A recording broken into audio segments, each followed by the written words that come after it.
Well, greetings, everyone, from the Xcel Energy Center in St. Paul, the capital of the state of Minnesota. I'm Mark Curtis. It has been a fascinating day here as people wait in anticipation for the acceptance speech of Sarah Palin to be the Republican nominee for Vice President of the United States. I can tell you there's been an undercurrent here all day long, an undercurrent of anger and backlash against the critics of Mrs. Palin. First of all, there was a news conference today featuring Carly Fiorina, the former CEO of Hewlett-Packard, one of the highest-ranking business executives in the United States and a surrogate for the John McCain presidential campaign. Rosario Marin, who is the former U.S. Treasurer of California, as well as various Republican female members of Congress and other officials, held a news conference to vent, and vent they did.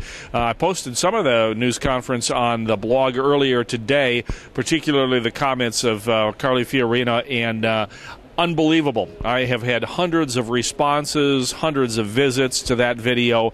What is clear here is that there is an undercurrent of anger, especially among Republican women and women in general, feeling that Sarah Palin is not getting a fair shake, not only by her Democratic critics, but also those in the press. For example, one of the complaints today was that some have raised questions about whether Governor Palin should be serving as Vice President of the United States when she has 5 children she's trying to raise, as well as a grandchild on the way.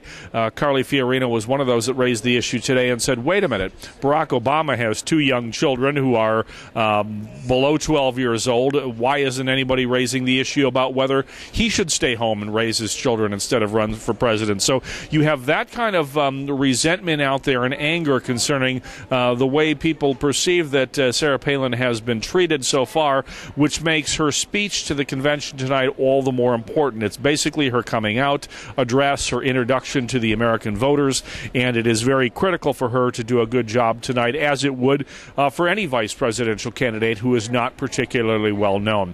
We will certainly have more commentary on this as the week goes by in the blog. For now, Mark Curtis. Check back at markcurtismedia.com often for complete campaign coverage.